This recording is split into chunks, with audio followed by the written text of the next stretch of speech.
Would you believe me if I told you that this piece of wood right here per gram costs more than gold? My name is Neeb, welcome back to Aromatics. Today we're going to be talking about oud, and not just oud, but a lot of the associated or synonymous words or terms that really come into mind when people say oud. A lot of people, they burn oud, they burn incense, and they get a lot of it mixed up. So what I want to do is try and clear the air as best as I could possibly do it. So I get quite a few DMs, and a specific brother DM'd me on Instagram and was asking me about Bakhoor. You know, I'm into incense, I'm into Middle Eastern fragrances, and I want to really learn, how do I get started? What do I do? What kind of Bakhoor is there? Is there oud? Is there fragrance? Doesn't know where to start. Mission here today is help make this a little bit easier to understand, give you guys the differences between a lot of the variants and different options that we have when we're talking about burning incense and Bakhoor and oud and all of that good stuff.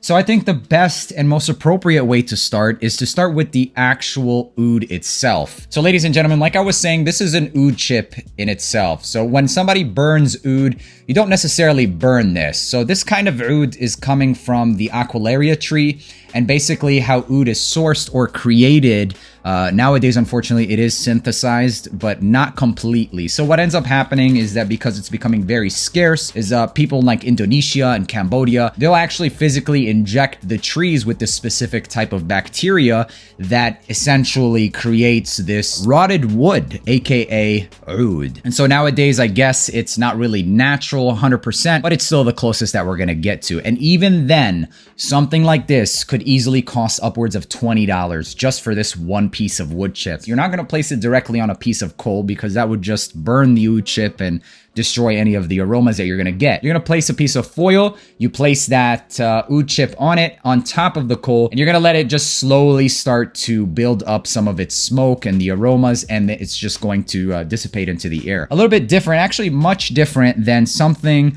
like what we'll jump into next, which is another form of a natural that you can use directly on coals. So what I'm showing you here right now is called white copal. And then this is a resin that looks very similar to something like frankincense.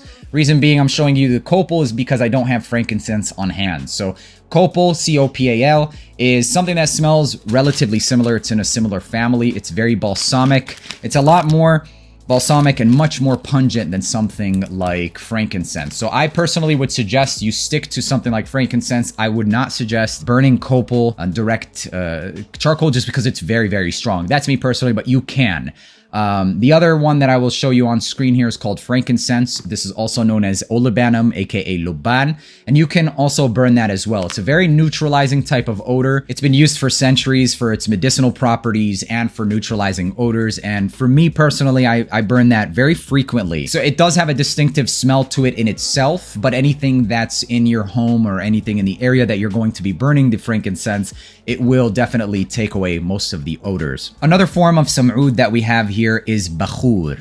So Bakhoor muhammas, and basically what that just means is Bakhoor pressed. To be more specific, it's usually composed of some sugars and wood chips. So they're basically fragranced wood chips. So when you think Bakhoor, you think fragranced wood chips, but it can come in different forms. So the first form I want to talk to you guys about is probably one of the cheapest forms, and this is called ma'mool.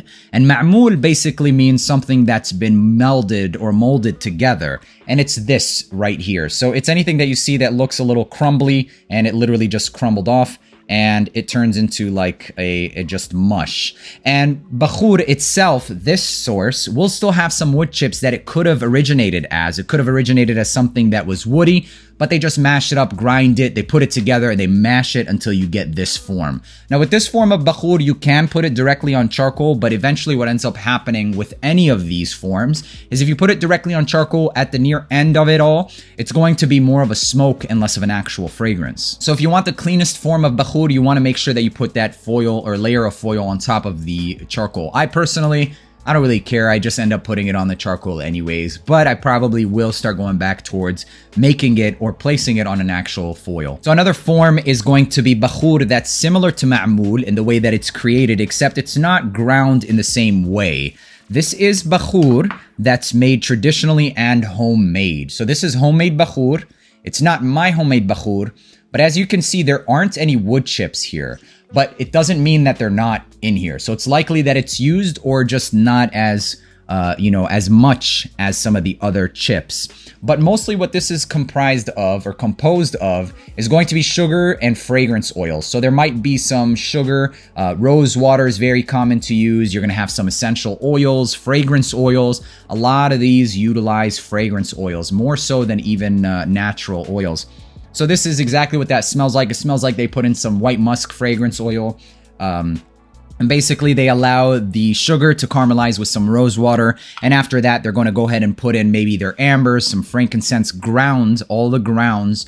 And they allow it to mold together while putting in their fragrance oil. They mix it up and it turns into a mold, which they then break up and place into a can like this. And then you take whatever is in here and you place it on top of the charcoal, preferably on top of a foil, and you allow it to burn. And you want to make sure that you get a proper incense burner. I mean, you really don't have to get the most expensive, but it is what it is. So let me backtrack just a little bit to show you guys some of the raw materials that are going to be used in a lot of these compounded or brick-styled types of bakhoor. So it'll make a little bit more sense once we get into what we're actually looking at. But let's start with some of the raw materials that can go into a lot of these bakhoor. So some of the first ingredients you're going to notice or use is going to be sugar and rose water. This is almost a definite must-have in a lot of these recipes. So rose water, a lot of people will use the ready-made, or you can make your own rose water.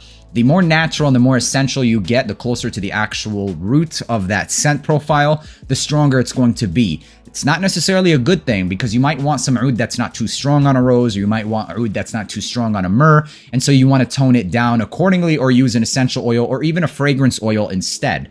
But as far as the concentration for the scent profiles, you're going to obviously have the essential oil is going to be the strongest in the scent profile. Then you have that raw material, just because the essential oil is a concentrated version of the raw material. And then after that, you're going to have the fragrance oil. So and that's how it's going to be priced accordingly. So sometimes the essential oil will actually be cheaper than the raw material, but it's not always better. But the fragrance oil will almost always be the cheapest. So let's dive into some of these raw materials.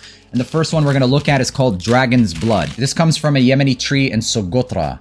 And Socotra is known for this tree, and it's also a tree that I believe is found in Spain as well. So it's local to only those two regions to the best of my knowledge. And you could also get that in an essential oil. You don't necessarily have to get the raw material. So that's one of the raw materials that you want to be working with or potentially consider working with. Copal, like I said, I would suggest sticking to frankincense just because copal is really strong. Unless you like those resins, the balsamic vibes, then you might want to consider getting white copal because there are different kinds. Another one that I feel like is a staple, this is from Yemen and it's called the Yemeni myrrh. So it's just myrrh, you guys. So this is what the myrrh looks like. And this is just in its raw form. You could always get it ground because you're going to ground it anyway. But obviously, the more natural you get, or the closest to its natural form, the more fragrant it's going to be. And lastly is my personal favorite, and this is called sweet myrrh, aka opoponax. So this is opoponax, and its scent profile is that of, or similar to that of the actual myrrh itself. So this is what it looks like. It's basically myrrh with, looks like what is natural ambers. So opoponax has basically what myrrh has with sweetness. So if you ask me, I would probably just go with a sweet myrrh, but if you're looking for more of a temple vibe.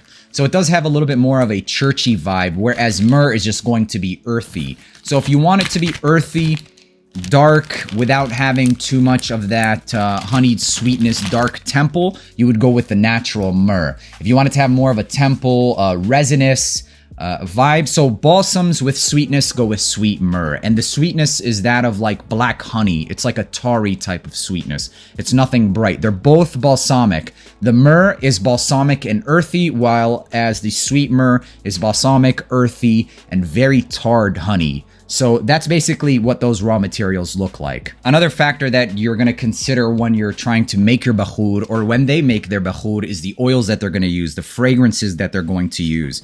Now, the most common or the most highly suggested, my highest suggestion would be for you guys, is to include some form of oud.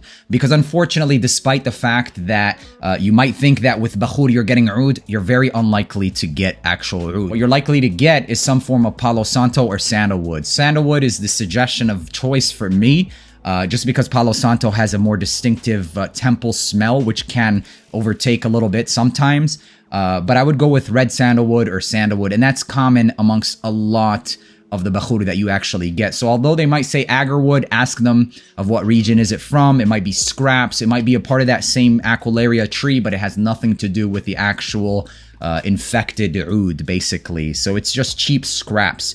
That's what it's going to be. It's more so about the oils and all of these fragrance scents that you're going to be putting in it and the raw materials. So the best way to get the best bang for buck is to use the best raw materials. Now it's not cheap, man. This stuff is not cheap, but it's so worth it. It's a lot of fun, and you're going to have a couple of batches which just suck, but you really want to notice or, point in what you did right or wrong, at least if you're considering making it. So the oils that I highly suggest you use is something with oud. So even the fragranced oud, because if you want to use authentic oud, this batch could cost you God knows how much, and it's very unlikely that the Bakhoor you're buying has natural oud oil in it, unless you're paying like $100 for something like this, which this actually did run for about $100 because of the fact that it has real oud.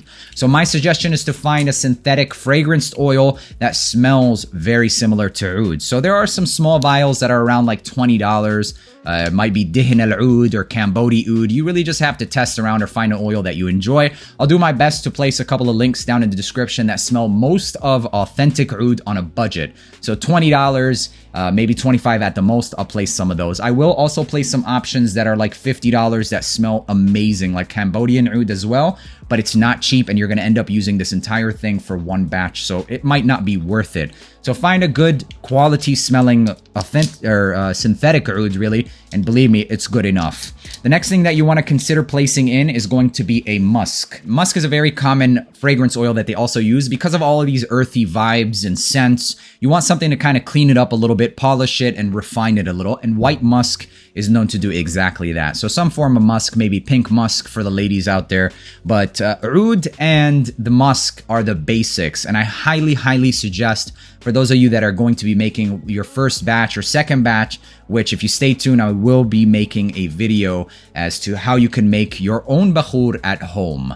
The best way to assure that you result with something that you'll enjoy is sticking to those two at most. So it really depends on a lot of factors, which we'll discuss in that later video. So as far as the oils go, there's a broad spectrum, but you really don't want to go too crazy on it. But if you don't want to buy something that's raw, you can always get the oils. So this is Dragon's Blood Essential Oil. So if I wasn't to use the actual dragon blood, this is in fact dragon's blood oil, so you can see that it has that red. And then you have a multitude of different oils as well, and you can get the essentials, which are available on Amazon. I'll place all of those down in the description. But I'll be honest with you guys, these are extremely strong, and I did make a couple batches with different essential oils, and the one thing that I regretted each time was using anything more than just oud and some of that musk, and maybe considering a little bit of this. The other raw material that's commonly used in a lot of these Bakhoors is amber. So this is natural raw amber, and this specifically is dark amber. It's called temple amber. And for those of you starting out, the suggested one I would purchase personally is honey amber. It's very easy to like, it's extremely hard to dislike, whereas dark amber is going to be something that reminds you of literally a temple. So that's pretty much it. That's a lot of the stuff that could go into any of these fragrances, including so you have like the sugar, the water, the solution, and then what you end up with is something like this. Once you let it sit and harden for a couple of days and you allow the woods to absorb a lot of those fragrance oils, you end up with something like this. This is a broken piece of what it would look like whole, and it really depends on how you mold it. So most of the time it's as a circular disc, and you break a piece off and you place this on charcoal as well. And the same thing can apply. You could place it on just straight up charcoal, or like I recommended with that foil. This is another one that is homemade as well, but it was made into ma'moul. So it was pressed into this form. So with this one, there's probably sandalwood grounds as well. That's another thing that you can consider. You can really, the possibilities are endless. It depends on how you want to do it. And then another form of Bakhoor would be something like this. And this is, it looks like tea almost. And it's just woods that are finely ground or shred into smaller pieces. Let me take this out of the bag and show you guys on hand. So I tried to get this to focus on screen, but it didn't work. So what I'll do is I'll place on screen what it would look like to have na'am, and it just basically means like soft oud, and it's just shredded up wood with fragrance oils.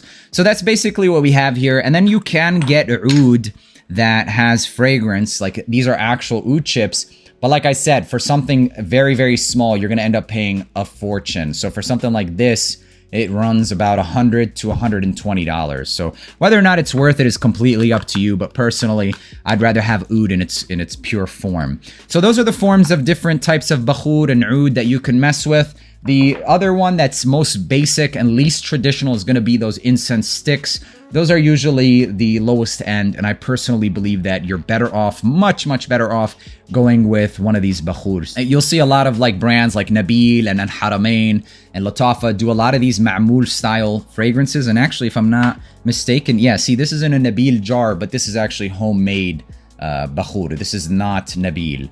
But to be honest with you guys, the quality of these is never going to be as good as something that's homemade. There are a couple of shops on Etsy which sell homemade style bakhoor, and I would much rather recommend you check out places like Etsy.